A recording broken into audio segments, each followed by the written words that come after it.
welcome back to Let's Talk Physical Media. My name is John. And I'm Faye. And we actually just got back from doing the Barbenheimer double feature. If you can't tell with my pink. Yeah, that's why Faye's dressed like that. This is me dressing up as Ken, actually, so. Yeah, he doesn't have any Ken-like clothes. No, I am not a Ken. His go-to is a t-shirt, some ugly shorts, probably, and just a plain hat. Plain hat it is. Yeah. That's my distinct look. It's called the John Keefe Fall line. Actually, this would be the summer line. This is the show where every single week, me and Faith get together and we talk all things physical media, movies, physical media, movie adjacent, and really just whatever the hell we want to talk about for about an hour. And that's exactly what we're going to do here today. Before we get into anything else, we got to start the show off with some news. And we actually got a lot of Criterion news this week. They announced their October releases just in time for Spooky Wookie season. Okay. So, first up on the list, we're getting Videodrone, David Cronenberg's classic. I had a feeling this was coming because the Arrow Video 4K came out a couple of months ago. That was Region B. You couldn't get that here. Obviously, the 4K is unlocked, but all the extras and everything are Region B. So I couldn't get that here. So I knew that Criterion had the rights to it. They had released this on Blu-ray previously, so I do eventually. Yeah. All right, make fun of me all you want.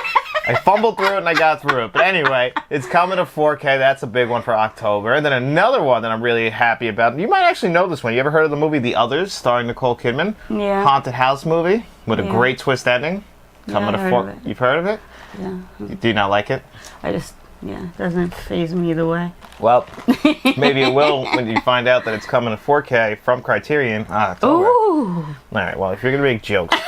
And then I know you never saw this movie, but it's really a good one. Don't Look Now. It's a great 1970s horror film that stars actually Kiefer Sutherland's father, who you know as well, Donald Sutherland. Yeah, Donald Sutherland. He stars in that movie.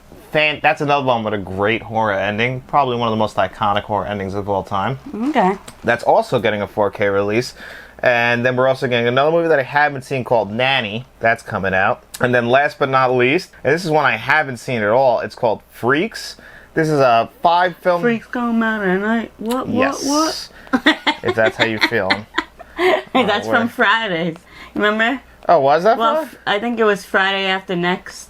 Oh. When he's like, oh, I have 6 wives. So this is called Todd Browning's Sideshow Shockers. One of them is the movie Freaks, which is very famous. It came out in the 1930s. They actually used real carnies, real disabled people in the movie that were working for the carnival and everything, and they're all in the movie. Apparently, it's a very strange movie. Makes you very uncomfortable. I haven't seen it though, so I'm interested in actually seeing that. And again, perfectly in time for spooky season. And then another thing, big news coming out. I think it's finally official. We haven't gotten a press release yet, but on September 13th or September 19th rather, we're going to be getting The Exorcist on 4K from Warner Brothers in a steelbook and a regular version. That's good for you. You love that. Love that movie. William Friedkin's classic. Obviously his best film, even though I do love To Live and Die in LA, which I didn't get to review this week because the 4K hasn't showed up. I know. That was terrible. I know. I was not happy about it since I pre-ordered it the first day you could. I wonder if they can give... Oh, well, you use points to buy it. I kind of have to wait for it. Yeah. I was getting it already using credit card points. If you spend enough money and you accumulate enough debt, sometimes they throw you a bone. And... It's like getting comped at the table in Vegas, You're sitting there losing all your money, but it's like, here, sir, here's your cranberry and vodka. And I'm like, well, it's worth it, I guess. Yeah. It's worth it, I guess. And look at that. Even though it's bottom shelf liquor, still tastes pretty good. The worst of the worst. I love cranberry vodkas. Don't you dare. They're going to give you, what vodka would they give you? They would give you Georgie's. Giorgio's. What the fuck is it? Oh my god. That's what they would give you for that. That's exactly what they would give me. Another thing that got announced for 4K, again, I don't. There's no official release on this, but I've been hearing rumors about it. Batman Mask of the Phantasm is supposedly coming to 4K, and I'm really excited about that. That's one of the best Batman movies ever. Even though it's animated, that's still one of the best Batman films ever released. Really gets other than Batman Begins, that's the only one that really tackled his origin story. And I think that one's a great movie. So I'm really excited for those. Let me know if you guys are excited for any of the new 4K announcements. We're getting a lot of them just in time for Halloween. That's what's really cool. So we're getting a bunch of the horror 4Ks. Still waiting for those Scream Factory releases and Arrow Video October releases. We should get a lot more horror in there. So definitely looking forward to October. Oh, and this is a rumor that was floating around this week, but we got no official word on it, but apparently Prey might be coming to 4K Blu-ray.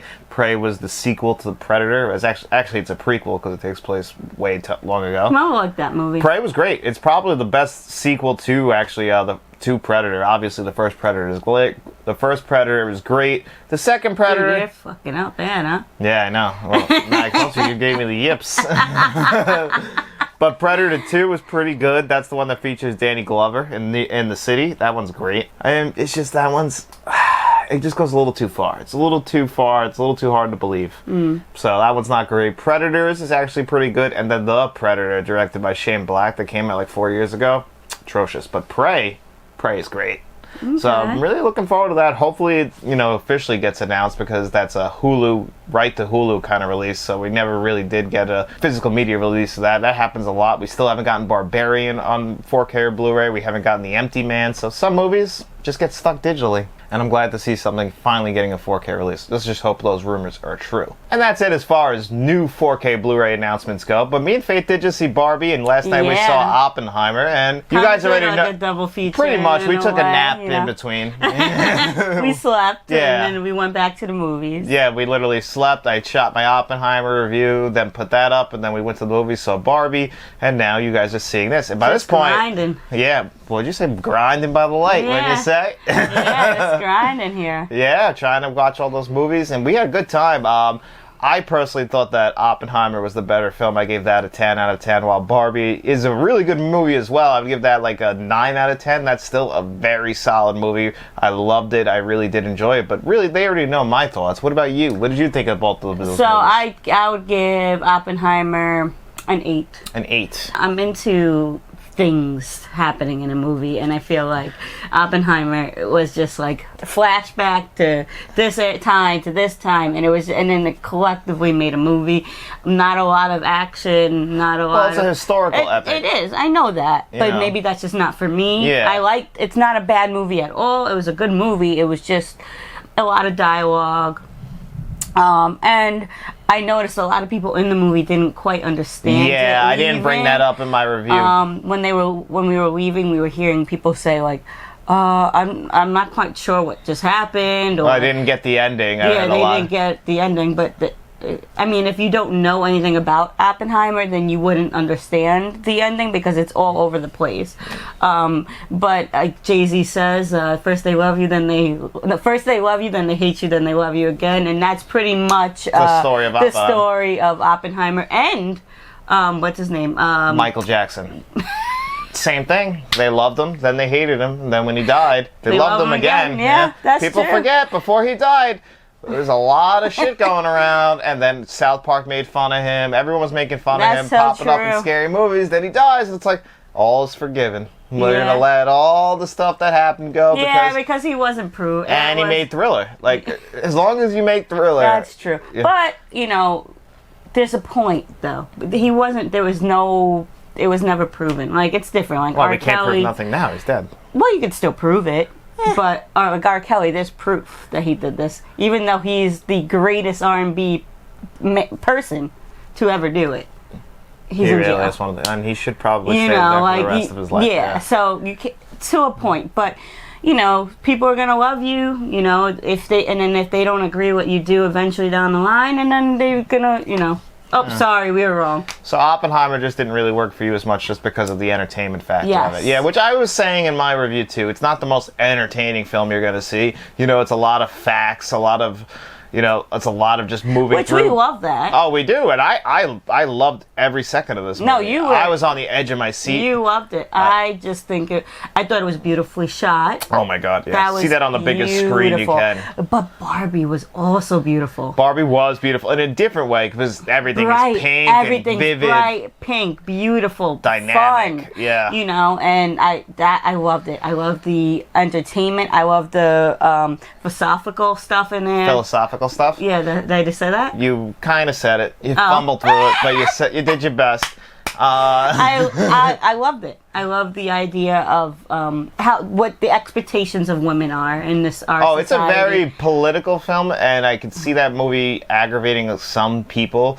definitely, because I know some people don't like to go to the movies and have a political message beaten over their head. But the movie also it satired Barbie and Mattel perfectly. I mean, the movie was done to perfection. Everything you could, that's the best way you can use an IP, is like that. Something that's just a toy, what could have just easily been very similar to the Lego movie, which easily could have just been an ad for Barbie, which it is. It is an ad for Barbie, but it's also told in such a fantastic story. I mean, the screenplay is so well written by Noah Baumbach and Greta Gerwig.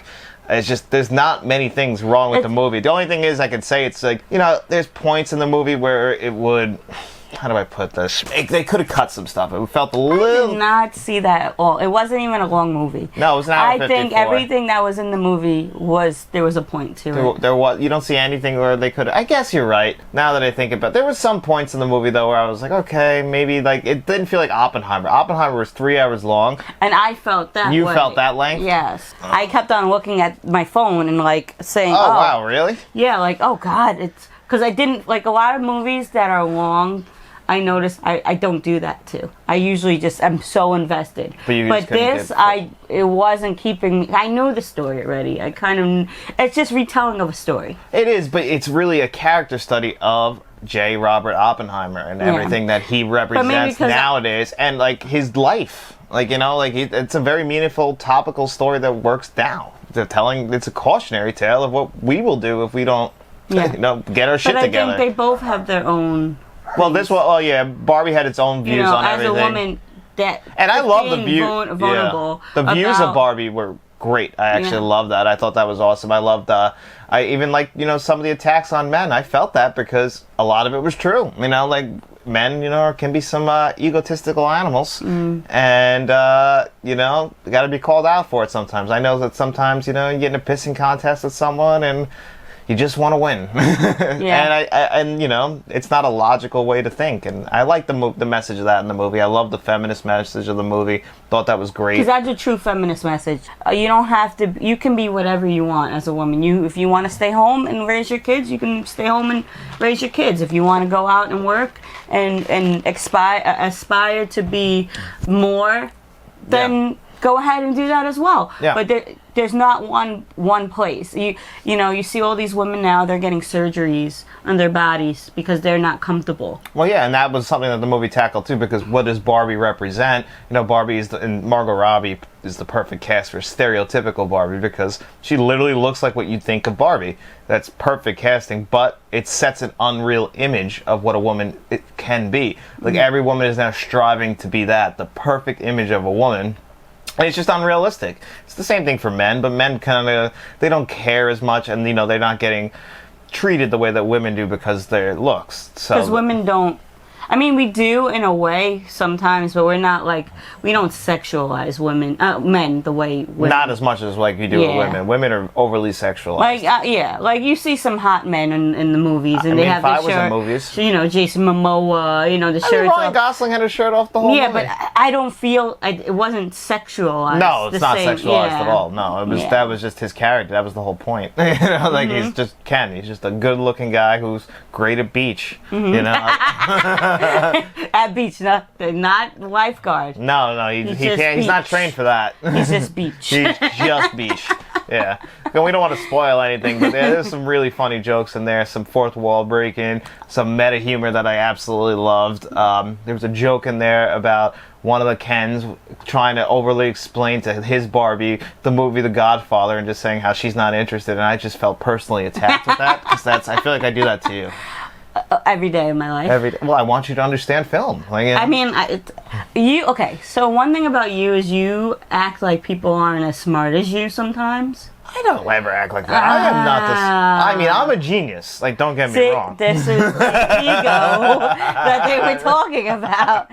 You sometimes you do that. You act like people aren't as intelligent as you. I can understand that. So sometimes you're like, "Did you understand that?" I'm like, yeah. I wonder if you get the deep meaning. Because sometimes people, like we were just talking about Oppenheimer, how people seem to not understand it, and I think the timeline. That's true. But you married me. You should know me. I know you're intelligent. I get that. Obviously, you made the smartest decision of your life when you chose to marry me.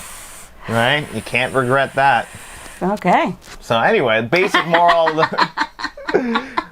Long story short, you should be going out to the theaters and seeing Oppenheimer and Barbie. But if you only have to choose one, for me, I would say go Oppenheimer. For Faith, I feel I like say Barbie. Go 100% Barbie. Hey, I think we could both agree if you got time for a third movie, why don't you pop in the Mission Impossible? Because they're Oh reckoning yeah, I'm sure you're. Actually, how would you rank the subscribers.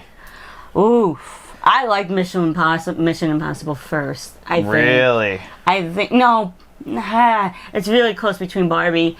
I think they were just two different movies, but yeah, they're very different movies. I'm just gonna say Mission Impossible because Tom Cruise is the man. Oh, yeah, I get He it. literally, like, I just can't get past him doing all those stunts in those movies. Like, I It's can't. just unbelievable. It's at 62, I think he is right now. 61. 61, and he's doing that. Absolutely incredible.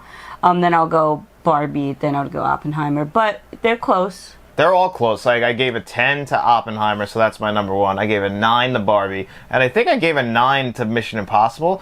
But I think I would go Oppenheimer, Mission Impossible, Barbie. But if you're doing the double feature, definitely see Oppenheimer first, then see Barbie, because you're going to come out of Oppenheimer feeling like you just got the shit kicked out of you.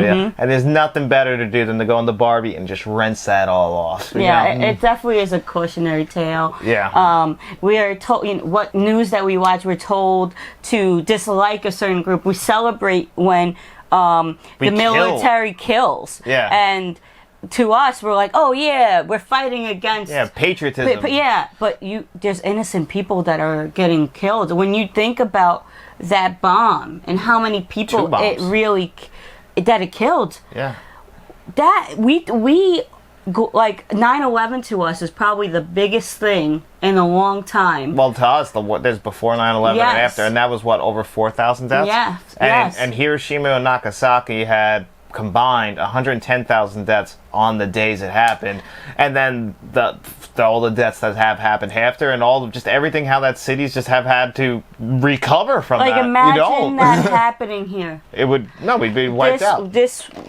The society that we have here now wouldn't cease to exist. Yeah. Japan, I'm amazed Overcame that it. they did that. Like, they overcame that. Yeah, one of the jokes in the movie actually was pretty funny, but it is very dark. Is the guy making the decision on the cities that they're going to bomb? He crosses out one of them because he went there on his honeymoon and he absolutely vacations loved it. there. He vacations there. So it's like, we can't touch that city because I like it, but we can go kill these two cities. We'll get the numbers we want. We're like bargaining in death. Like that's insane. Like, and we're not political people. No. We got another question about that very soon. We're definitely not political people, but it makes you realize that we are all the same. We are. People might want to live differently than us. That doesn't mean that they're wrong. No, we have to understand that as humans, that we're fighting each other for really no good reason. Like, literally, if there was aliens, they would be like, you guys are idiots, and you should be wiped out. We'll just wait 100 years. They just found AI, guys. They just found AI. You know how that goes. We saw this on Earth 47 over there. In about 100 years, wipe themselves out. Yeah, because of greed and power hungry. Yeah, it's all the same. But Barbie also spoke to that too. Barbie did. In a way of, if women ran the world, Yeah. would it still be the same way? I have no problem being the first man. You know that? I have no problem. I'll hold your purse. I'll do whatever. I'll get out there in front of the mics. We aren't quick to violence. No, me and you are definitely not We quick might to be violence. petty. We're very petty. Sometimes I've been petty in the past. I've been guilty of being a little petty. I feel women we can take more than men.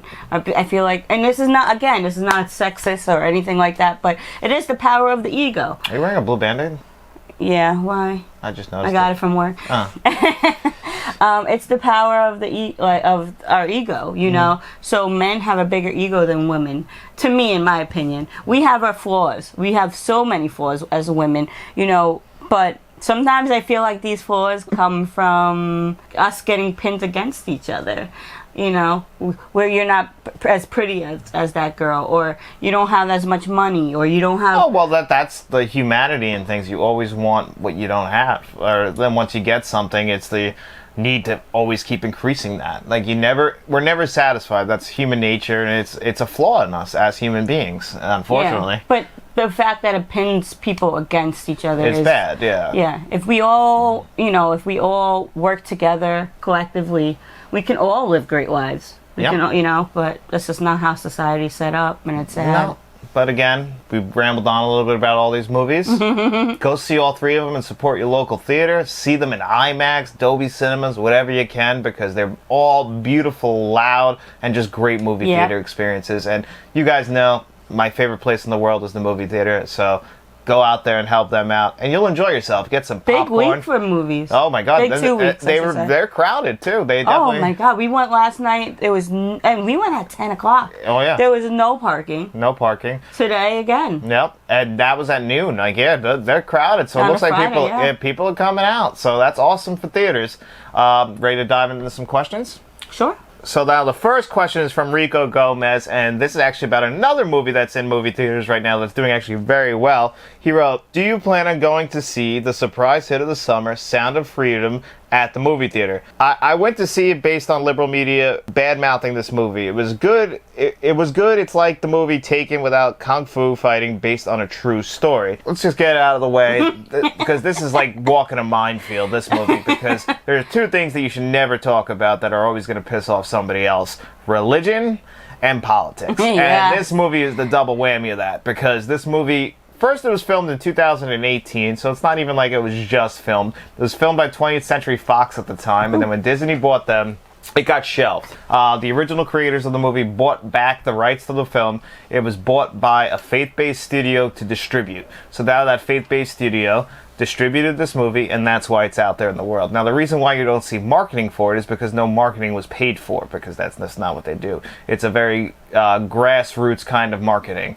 And really, that was Jim Caviezel, who's the star of this movie, who many people might recognize from Frequency or The Passion of the Christ.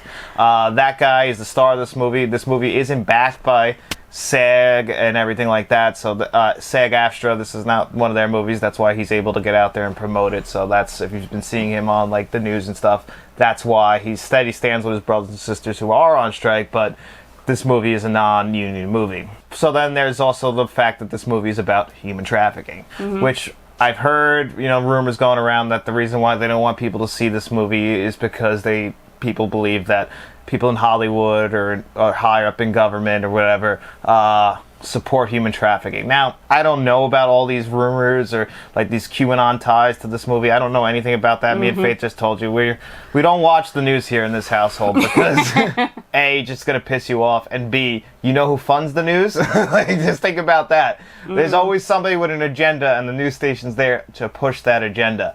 It's there to make people listen and to manipulate your mind. So we don't watch the news. We try and only report the facts. So the facts on this movie is it's doing pretty well in theaters, actually. It only had a $14 million budget, just crossed the $100 million mark. From what I've heard about it, I'm not going to see it in theaters, but I wouldn't mind checking this out when it comes out on Blu-ray or something like that.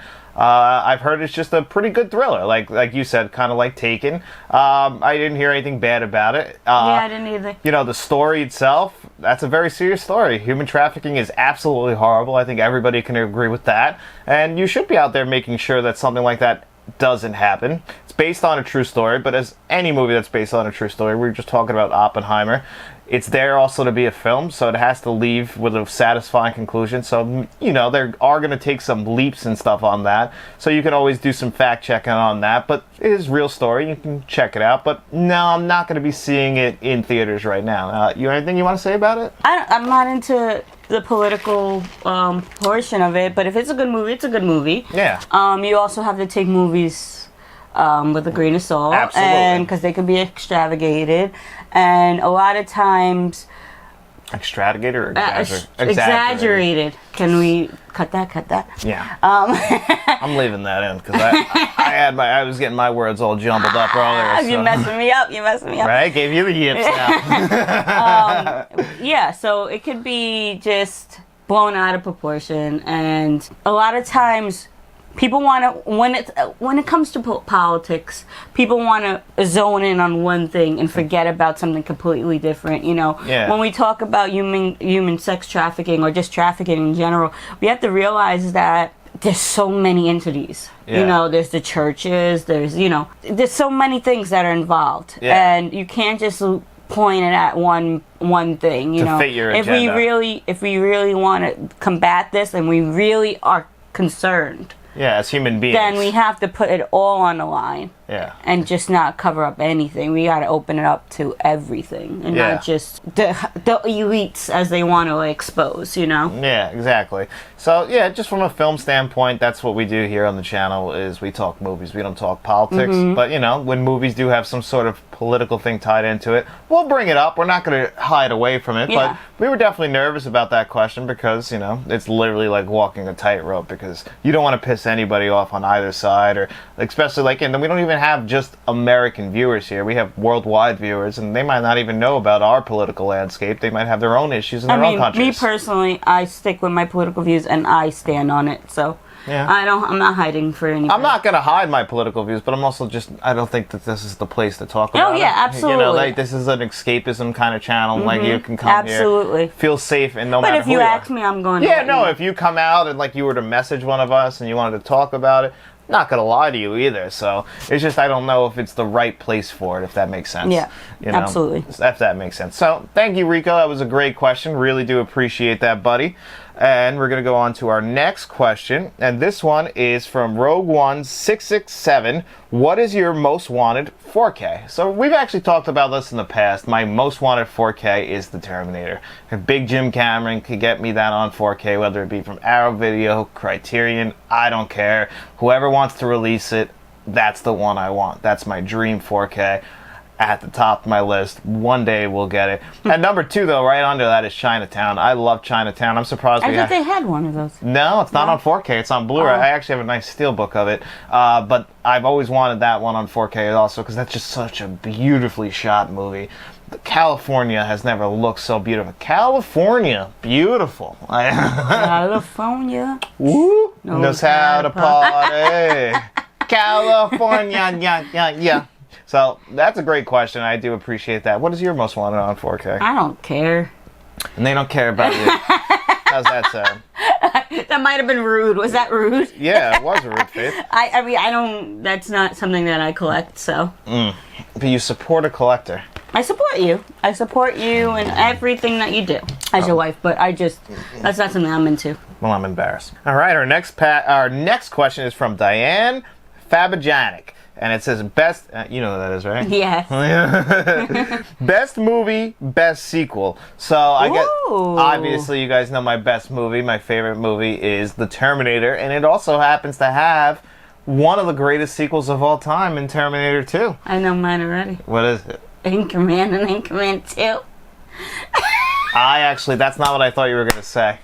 But that is a good one. I think Anchorman 2 gets a bad rep, and It does, and I love it. It's such a funny movie. I love it. Why don't people like that? I don't know.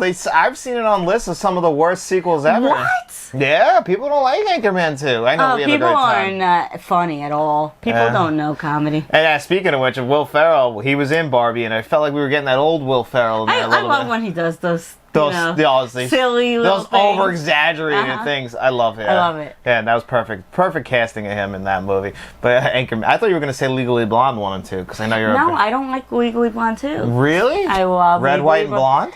I love the, what does she say?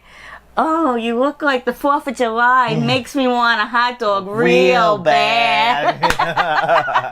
I love that. It was not a bad movie, but I'm not going to say it's my favorite movie. I've actually realized something about myself. I always find the original to be the best. It's very rare that a sequel is better than the original. I don't think I've actually encountered that. That's not true. Bad Boys 2 is better than Bad Boys 1. No, it is absolutely not. No, it is not. To me, it is. No, Bad Boys 2 is good, but Bad Boys 1 is a classic. Don't you dare badmouth Bad Boys 1. Okay, well, that's fair. I will support you. It's my opinion. I will support you, and I will love you regardless. It's frustrating, though, sometimes. How can you say it's not? I don't know. Okay. Well, next question. Great question, Diane.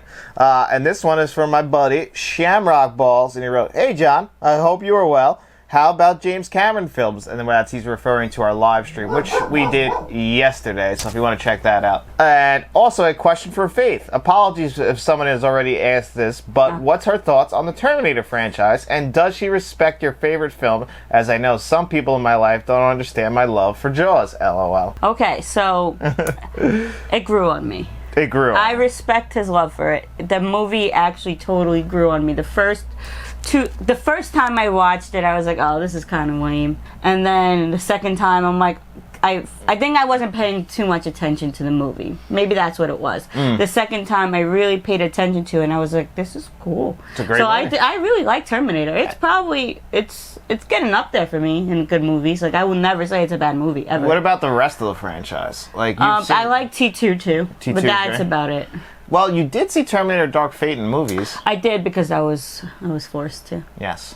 And, But- you didn't love it, huh? No, I think Dark T1 Fate- and 2, it's original. Okay, know. that's fair. But I think Dark Fate is actually pretty underrated in myself. But I mean, I would go 1, 2, Dark Fate, probably at number 3. I mean, after Dark Fate, where do you go? I'd probably say Salvation, then 3, and Genesis is atrocious. So it's the only one that stands out. But I'm glad that you respect your husband enough to like the Terminator because do. I mean, it is a masterpiece, and you don't get many masterpieces, you know, especially some that feature Arnold Schwarzenegger. Okay, whatever you say. All right, it is what I said. And we actually got 2 questions that are kind of similar to each other. So I'm going to ask them. I'm going to ask this one first, and then we'll get into the next one. One of the worst movies you've seen in theaters and you left halfway. We've never left the movie. Never. I've actually never left a movie, even as a kid. No. I have, because you know what? I spent money on that movie, and I'm going to get my I'm gonna money's see it worth. through. And also, yeah, exactly. Sometimes a movie could be so bad, but then the ending could actually leave you thinking, like, what I see was good. So if you leave halfway, you know, you never know. Maybe it saves itself. Maybe it recovers. You know, are you going to get off a plane when it's about to crash, or you're going to see it through and hope it doesn't? That's a tough question. But what movie have we left and we were like, this was terrible? Well, the most recent one was Morbius. Yes. Morbius Oh, my was gosh, atrocious. yes. And actually, the worst movie I ever saw in theaters. And I haven't revisited it, and I've seen scenes from it. I'm thinking I really do owe it because I think I saw it too young. But Ang Lee's Hulk, I had such a bad experience in theaters seeing that. Okay. Whatever year that was, like 03, I want to say. I was 11, so that's probably why. People love this movie though. So, Midsommar. Midsommar. I love that movie. People love that movie, but I left like, I wanted to leave that movie. I did not. I wasn't entertained. I was just grossed out. I know. The whole movie. And it's uncomfortable. not a movie that I would ever go back to. Which is crazy because you loved Hereditary. I liked Hereditary. Oh, so we're just not on the same Ari Aster page. Yeah. I think the ending of Hereditary wasted my time. Yeah, I did mention that in my review of Hereditary that you don't love the ending of it. I think you wanted a more ambiguous ending than having it just left, like giving you every answer. This like cult, a religious cult that takes over your body and like, come on, like cults are cults. They're not good. Like, just be a cult. Why did you have to bring in the... Listen to her, guys. If you run a cult, know where you stand in line, all right? Know your boundaries. Don't overstep. Come on. Now you're bringing in supernatural things. Like, be a cult. Like, if you're just going to live on a freaking... what are those things called? Like, the big lots of land. Oh, my God. Like a compound. Sanctuary, compound. Yeah, like, That's just it. live on a The Branch compound. Davidians had a compound. Yeah, like...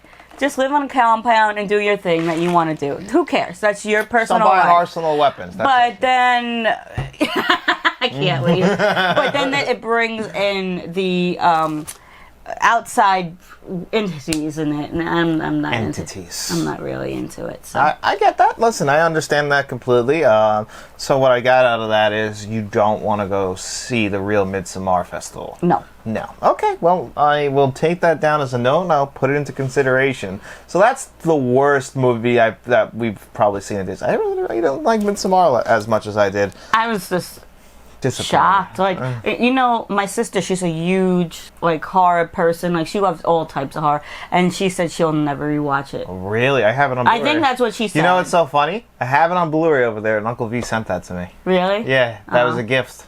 Of course. From Uncle V? Yeah, no, course. that literally, that fits the brand. 100%. He also sent this Romeo and Juliet. Yeah, he's a good guy. I got to review Midsommar somewhere. He gives me all these creepy movies. He's a good guy. He is a good guy. I like him. All right, and then to tie into that, our first Kevin L question. We always like to end the show on his question. So, what are your top 3 and bottom 3 chain Okay, this is not that one. Hold on a second. Hang with me 1 second. I'm hanging. All right. Best and worst movie theater experiences, not just in terms of the quality of the movie, but the overall experiences you have. And actually, I had an experience this year. We both did. Did you? Oh, yeah, we had a couple, but I had one with Matt, where Matt actually, for the first time, it made me feel like an old man, where he had to get up from his seat and go yell at a bunch of kids who would just not shut up. Like, they literally came to the movies and had a conversation. That's it, the whole movie. I know it is, because Matt, I know, you guys remember Matt. Matt was not, I told him this when we left. I was like, you know, you were one of those kids, right? He said, no. He was totally. Yeah, probably. he was. Yeah, when I hear stories that he's done, I'm like, how can you yell at these kids? You were these kids. Yeah, life comes full circle. Karma. Yeah, exactly. You better not have kids. I'll have a son like him. I know. I know. But that was a bad one. That was earlier this year. I don't understand. Like, don't come to the movies and talk. If you want to talk, don't go to the movies. That's not the place for it. If you want to whisper to each other, I'll whisper with Faith, you know, like point something out, but keep it within the area. Don't speak at regular talking levels in a movie. The movie? I don't understand. There's other places for that. Go to a bar or a restaurant where that's really welcomed. Not the movie theaters. There's you know what? There's 2 places where you're quiet at. Movie theaters, and I don't recommend this one, the library. But you know what? I don't recommend. Oh, you're funny. I'm a funny guy. The worst place on earth, like Ron Swanson said. When I was a kid, I went to the library for one thing, to rent movies. First time I saw the Terminator was a movie theater rental. But which one were you going to bring Library, up? you mean? Library was a movie theater. The library is the first place that I rented the Terminator from. Shut the fuck up, man. What are you doing? You're one that suck. So, yeah, I know, I messed up a little bit. But the blackening this year was terrible. Oh my god, I forgot about that one. We literally, it's at night. He picks me up because he works 1 to 9. I just say no. I asked to leave work early. Yeah, I work 1 to 9:30. So usually I go see the movies after. But the movie started at 9:30. So I went and picked her up all the way from our house, drove all the way to the theater. We spent $34 on concessions, which I will never forget. We bought tickets to the movie, and about halfway through the movie, somebody set off the smoke alarm. Now there is no fire. And they all know there's no fire, but it happened before. Because it's apparently a pandemic in there, and everybody. Epidemic, pandemic, same thing. Anyway, it's a big problem with this theater that even people in the crowd were like, "Oh, I work here. This happens all the time. Why does this happen all the time?" Somebody's setting off the smoke alarm so that the fire department comes all the time. That's not something that happens all the time. You sure about that? Are you sure about that? Because that's stupid. So anyway, so halfway through the movie, that's it. The movie's over. So there's just a guy handing out tickets, which I guess makes up for it, kind of. But, you know, I spent all that money on concessions, and honestly, I don't want to come back here again because I'm very disappointed. So, yeah, that was a bad one, too. You know, I was telling my story, and you just, like, jumped in. And I hijacked it. You hijacked my freaking story. I'm a better storyteller. That's what it is. He has the better palate. I'm a much. They want me to tell stories. Why am I here? Am I just like a... Oh, you're my hype man. Flavor Flav had a job for how long? Chuck D did all the work. You might not be seeing me anymore, guys. Continue with your story. You told it! All right. There's nothing left to say.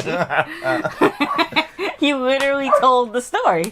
All right. Leia, relax. And that's twice. What else did I hijack? I didn't hijack anything. Watch the video when you got it. All right. What was any other terrible experiences in your life? That was my story. That was your story? That's it? I'm sticking by it. All right. I don't know if I've ever had too many other... Oh, no. We had that happen to us when we saw The Conjuring.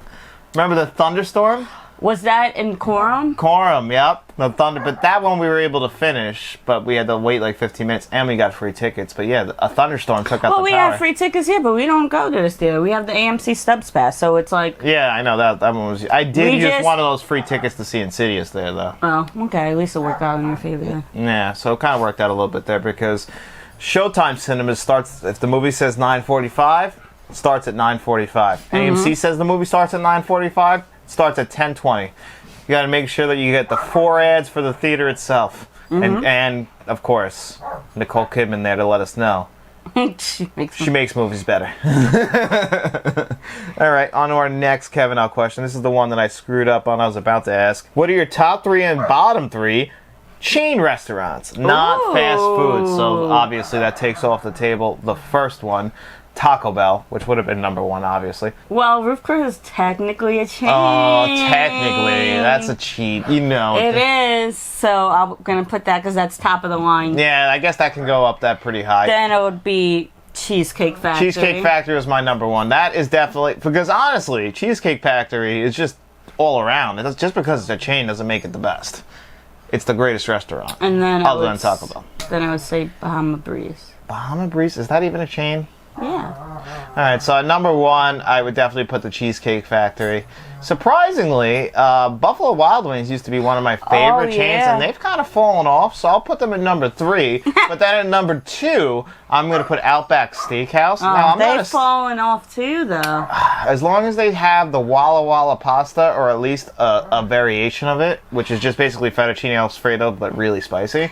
And the bloomin' onions. I think what happened, this is what I think, that we feel like things fall. I feel like when we were younger, our palate was different. And as we get older, we're like, this is not really that good. This is not what I remember. Yeah. Which is actually surprisingly, because of my bottom 3, I'm going to put number 1. The last 3 times that I have actually gone there have been pretty bad. I know you're going to say Applebee's. Yep. I'm not eating good in the neighborhood lately. No. So I don't know what happened. That one, every time we've left there. It's bad. Like the last 2 years, I'm like, and they screw up the order so much. If you work for Applebee's, I'm sorry. And they're rude to us. They were rude. They were very rude. I don't appreciate the rudeness.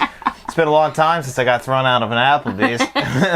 Applebee's is full of rats. I don't know. Fridays is still good. Fridays is still good. Chili's is still pretty good, but they're just not top on that. I guess they're going to be the worst. Yeah, Applebee's is the worst. Is there any other chain? Oh, you know who's down bad? Red Lobsters. Red Lobster. Down bad. It used to be the good one. Second best biscuits of all time. Now they're down. Yeah, they've fallen apart. Up here in New York, Friendly's are still great, even though they're just not doing too well. No, they're not that good. The ice cream, I'll give them the ice cream. The ice cream, though, Did elevates a lot them. of practicing with that ice cream. They did.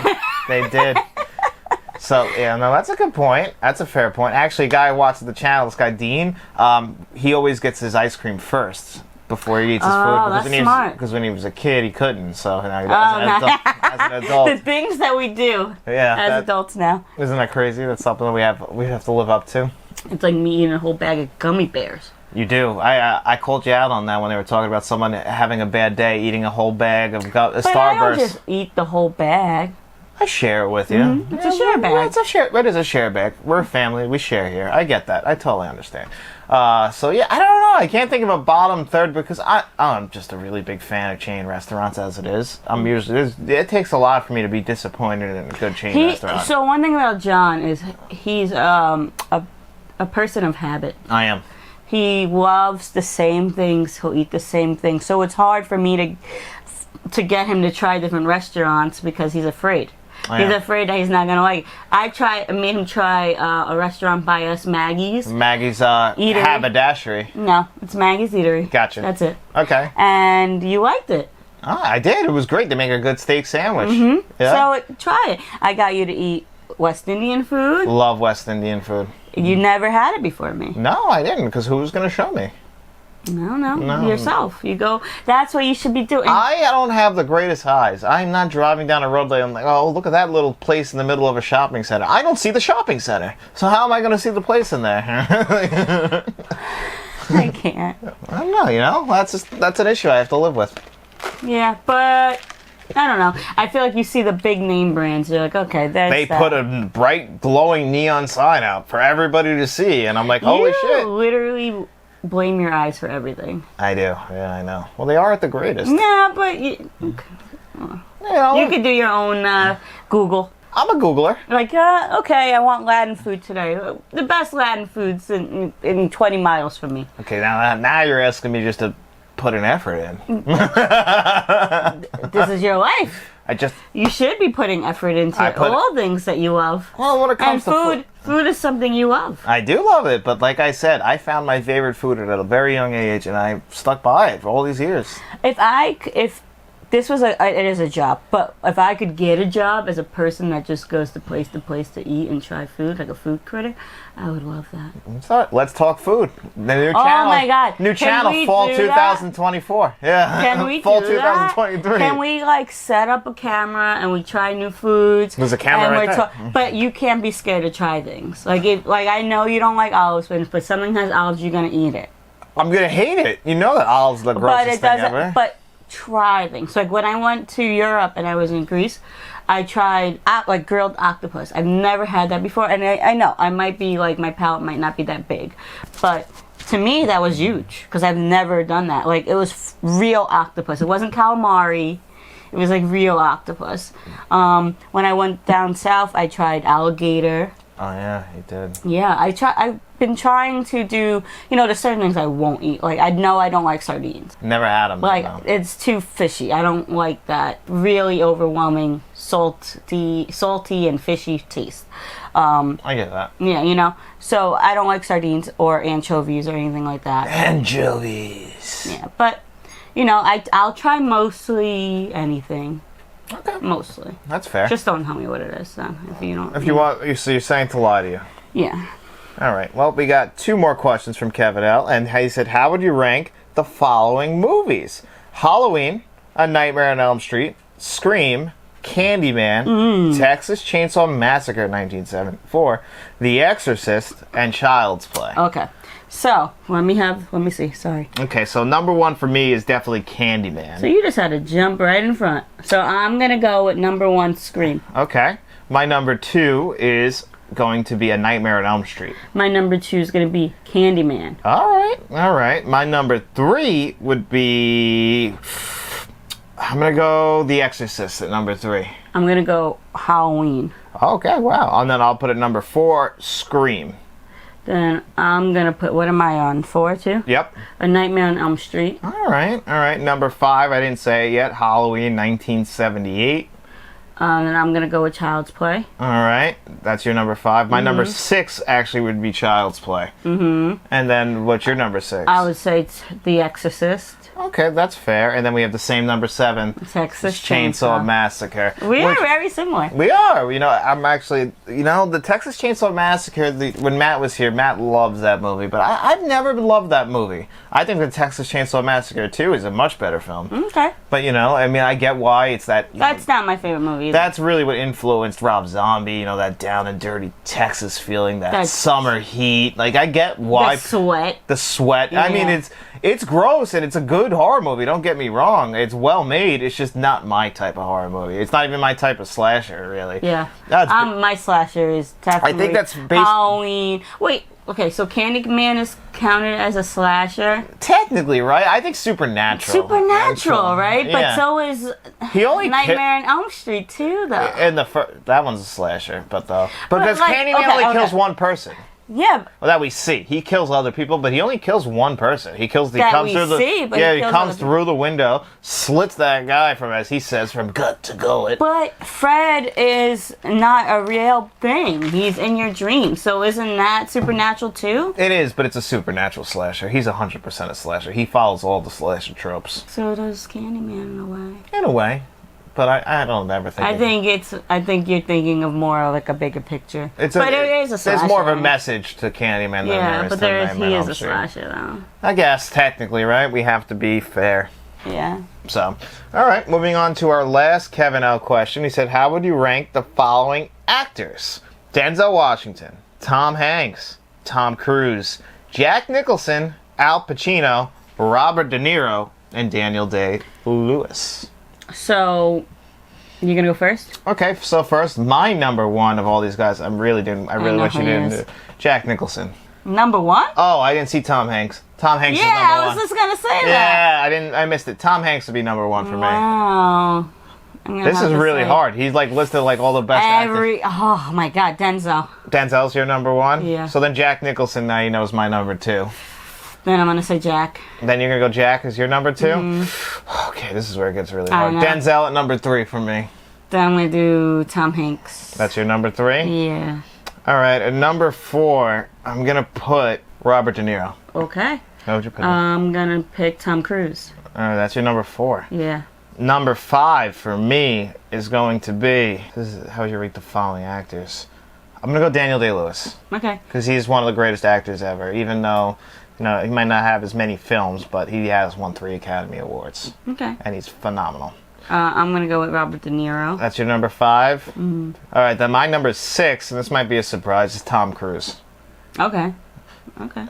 I'm gonna go Al Pacino. Okay, Al Pacino's my number seven, and, you know, look at this list. Somebody had to be last. Yeah. Al Pacino, though, the reason why I put him last is there's some gaps in there. The 80s, for example. Like, he had Scarface in the early 80s, and then really kind of teetered off in the until he got to, like, the early 90s with Dick Tracy, Godfather Part 3, Carlito's Way.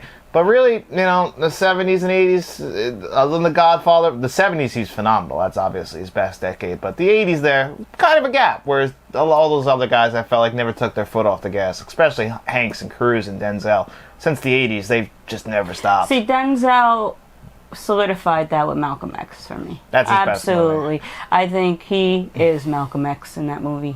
He is. That's his best performance. So- But I did a short review this week of Flight, which I think is also one of his best. Loved it. Nobody ever talks about that movie. But that's what I'm saying. He's so underrated. So I mean, he's put on a pedestal. Let's be honest. Oh, he is. But he deserves it. He is kind of underrated. People don't talk about a lot of the movies that he's done. I feel like Malcolm X doesn't probably get brought up a lot. Malcolm X doesn't, and it should, but that one's just always gotten scanned over. But Training Day, I also think gets overrated. Overrated. Yeah. So, but I don't think it's overrated. Last time I saw it, I enjoyed it just like the first time I enjoyed well, like it. I said, I don't get caught up on. performance. I don't get caught up on Denzel. It's Ethan Hawke in that movie that I don't know. I I like love Denzel. Ethan Hawke, the actor. It's just for some reason his performance in that movie just doesn't work. He's really my biggest turn off of that movie, and I think he's Sinister is one of the most underrated horror films ever. The Before trilogy, love him, but he doesn't work for me in that movie. I like Tom Cruise a lot, so you know.